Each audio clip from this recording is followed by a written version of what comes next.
Today I am going to discuss about posology. It cannot be denied the importance of accurate dose and suitable drug for patients.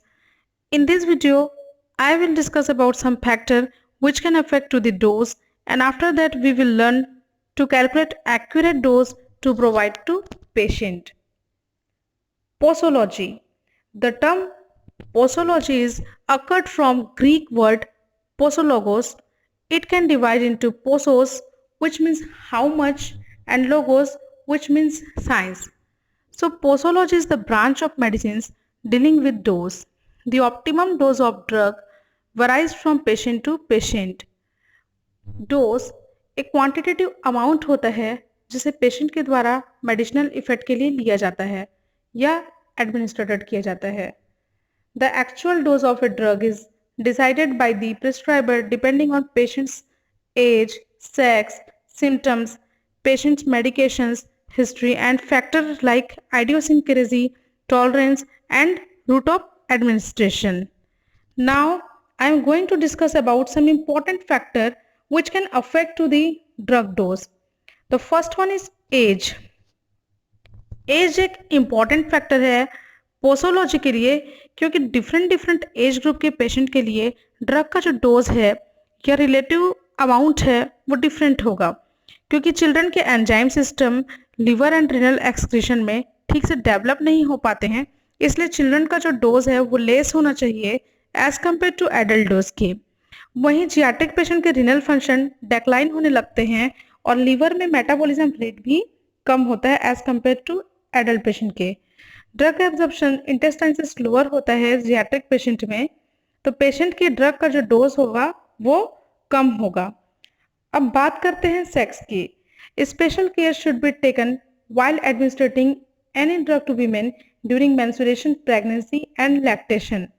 Strong positive जैसे yellow को pregnancy और menstruation के समय women's को नहीं दिया जा सकता है, ठीक वैसे ही एंटी मलेरियल एर्गोट एल्गोलॉइड को प्रेगनेंसी में नहीं दिया जा सकता, क्योंकि इससे फीटस में डिफॉर्मेशन हो सकता है because of the undeveloped drug detoxification mechanism present in the fetus. Antihistamine and sedative drug जैसे morphine and barbiturate and tetracyclic drug compound highly restricted होते हैं प्रेग्नेंट वीमेंस के लिए, क्योंकि ये ड्रग कंपाउंड ब्रेस्ट फीडिंग की ड्यूरेशन में milk के साथ सिक्रेटेड होते हैं और बच्चे तक पहुंचते हैं. So that's why pregnant women should use medications only with the advice and under the guidance of their physician. Next one is body weight. The average dose is mentioned either in terms of mg per kg body weight. Generally एक person के लिए adult dose का जो calculation होता है 70 kg पर body weight से किया जाता है, पर कुछ एक्सेप्शनल केस जैसे ओबेस एंड लीन पेशेंट के लिए डोज को उनके बॉडी वेट के अकॉर्डिंग काउंट या कैलकुलेट किया जाता है. डोज कैलकुलेशन के लिए जो दूसरा एक्यूरेट मेथड होता है वो बॉडी सरफेस एरिया के अकॉर्डिंग होता है. I will discuss about all dose calculation and formula in the end of the video after complete the factor. Next one is route of administration. Drug के administration के लिए अलग अलग route of administration का effect अलग अलग होगा. जैसे intravenous dose of drug are usually smaller than the oral dose. The effectiveness of drug formulation is generally controlled by the route of administration. Like the dose of agotamine for intravenous is 0.25 mg, whether in condition of oral administration it must be 2 to 5 mg. But for IM injection, यानी कि intramuscular, it should be 1 mg. Next one is time of administration. Biological half-life of a drug, for example, the time required for the blood level to drop down to 50% of initial peak level is the main factor governing frequency of drug administration. It's depending on the nature of drug and condition, like हम जो drug intake कर रहे हैं वह anti stomach में कर रहे हैं या after meal we take drug, because after meal के बाद ड्रग एक्यूरेट टाइम पे एब्जॉर्ब होगी, जैसे cod liver oil, iron, arsenic and many more drug, जबकि एम्प्टी स्टमक में ये रैपिडली एब्जॉर्ब हो जाएगी. बट कुछ ड्रग ऐसे होते हैं जो एम्प्टी स्टमक में सुटेबल होते हैं, like antacid. Next one is environmental factor. Environmental factor drug जो है इन्वायरमेंटल कंडीशन पे भी डिपेंड करता है, जैसे कि स्टिमुलेंटेड ड्रग लाइक कैफीन, इनका इफेक्ट डे टाइम पे मोर सुटेबल होता है एज कम्पेयर टू नाइट। वैसे ही सीडेटिव ड्रग जैसे डाइजेपम, एल्प्राजोलम पेशेंट्स के लिए नाइट टाइम पे सुटेबल होता है और किसी प्रकार का इरिटेशन कॉज नहीं करता है। Next one is emotional factor. The females are more emotional than male and require less dose of certain drug. The personality and behavior of a physician may influence the effect of drug, especially the drug which are intended for use in psychomatic disorder. Presence of disease. इसे pathological states भी कह सकते हैं। Several disease में affect the dose of drug. अगर already patient को पहले से कोई डिजीज है तो उनका क्लिनिकली हिस्ट्री चेक करना चाहिए और कोई मेडिसिन का स्पेसिफिक डोज देना चाहिए, या तो कुछ मेडिसिन को अवॉइड करना चाहिए। For example, in condition of liver disease like cirrhosis metabolism of some drug decrease like morphine and phenobarbitone. In kidney disease, excretion of drug are reduced, so less dose of the drug should be administered. For example, digoxin and aminoglycoside. Next one is accumulation. The most common approaches to the maintenance of drug therapy is the repeated administration regimen. कोई भी drug जो है तभी accumulated होगा जब rate of absorption ज़्यादा होगा drug के रेट ऑफ एलिमिनेशन से। जो ड्रग बॉडी से स्लोली एक्सक्रीटेड होते हैं और अगर हम ऐसे ड्रग का डोज बार बार लेते हैं तो ये टॉक्सिसिटी प्रोड्यूस करते हैं। For example, prolonged use of chloroquine cause damage of retina. Accumulation occur when the drug is administered before the previous dose is completely eliminated. The amount of the drug in the body will then progressively rise and produce toxicity, additive effect.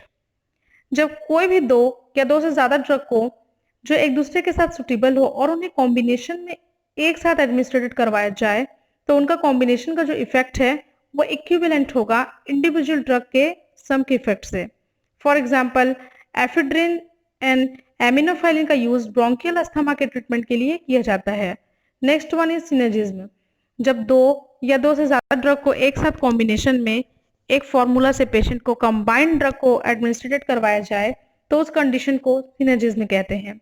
ये जो synergistic condition है तभी helpful होंगे या इसकी need होगी जब single drug से डिजायर्ड थेरापेटिक एक्शन थोड़ा मुश्किल होता है या डिजायर्ड एक्शन अचीव ही नहीं हो पाता। इस कंडीशन में ये कॉम्बिनेशन थ्योरी ड्रग के एक्शन को इंक्रीज करता है और डिक्रीज करता है डिजायर्ड थेरापेटिक एक्शन को फुलफिल करता है। For example, procaine and adrenaline in combination, the adrenaline enhance the duration of action of procaine. The next example is paracetamol and ibuprofen को ले सकते हैं, the combination available as a single pill. Next one is antagonism. जब same physiological system पे एक drug के action को कोई दूसरा ड्रग ऑपोजिट रिएक्शन दे तो उस कंडीशन को एंटागोनिज्म कहते हैं। किसी ड्रग का एंटागोनिज्म रिस्पॉन्स पॉइजनिंग के ट्रीटमेंट के लिए वैल्यूएबल होता है, जैसे मिल्क ऑफ मैग्नीशिया जो है वो एसिड पॉइजनिंग रिस्पॉन्स देते हैं, जहां मिल्क ऑफ मैग्नीशिया का एल्कलाइन इफेक्ट एसिड पॉइजनिंग की कंडीशन को न्यूट्रलाइज करता है। Next one is idiosyncrasy. It is also called as allergy. जब किसी पर्टिकुलर ड्रग के एडमिनिस्ट्रेशन से undesired unwanted pharmacological action receive होता है जो पर्सन के लिए फैटल हो सकता है, इस कंडीशन को आइडियोसिंक्रेसी कहते हैं। This is an exceptional response to a drug in few individual patients. For example, in some patient, aspirin may cause asthma and penicillin cause irritating rashes on skin. ठीक वैसे small quantity of aspirin gastric hemorrhage भी cause कर सकता है। Next one is tolerance. Sometimes higher dose of a drug is required to produce to give response. For example, smokers जो होते हैं easily large quantity of nicotine को tolerate कर लेते हैं। ठीक वैसे ही हैबिचुअल अल्कोहलिक लार्ज क्वांटिटी में अल्कोहल को टॉलरेट करते हैं।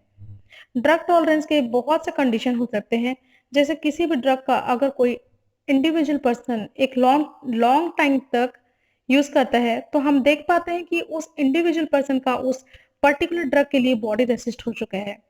फिर ड्रग के उस नॉर्मल डोज पर पर्सन का बॉडी प्रॉपर रिस्पॉन्स नहीं कर पाएगा।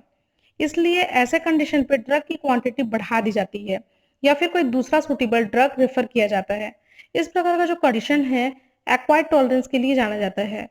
वहीं दूसरी ओर नेचुरल टॉलरेंस जैसे कंडीशन भी पाए जाते हैं जिनमें कुछ रेसेस यानी जीवों की प्रजातियां पर्टिकुलर ड्रग के लिए लेस सेंसिटिव पाए जाते हैं, जैसे रैबिट्स और Africans are more tolerant to atropine. Next one is tachyphylaxis. ये सेम एक्यूट टॉलरेंस जैसा ही होता है। टैकीफाइलेक्सिस दो वर्ड से मिलकर बना है। Tachy means fast and phylaxis means protection, जो रैपिड डेवलप करता है टॉलरेंस को। जब किसी पर्टिकुलर ड्रग को रिपीटेटिव एडमिनिस्ट्रेशन किया जाता है शॉर्ट इंटरवल में, तो सेल रिसेप्टर ब्लॉक हो जाते हैं और उस ड्रग का बॉडी में metabolism and excretion process properly नहीं हो पाता।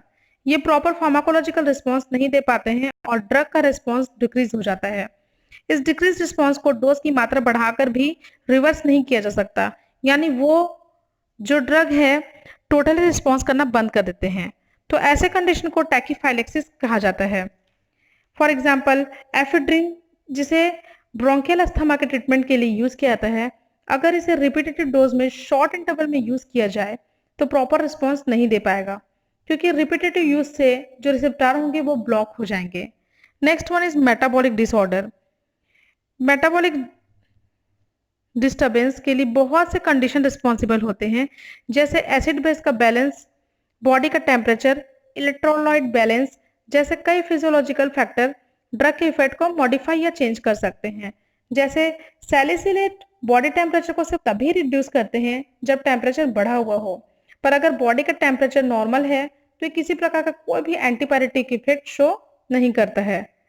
सो this is all about the factor and their effect to decide the dose and choose the drug according to the condition.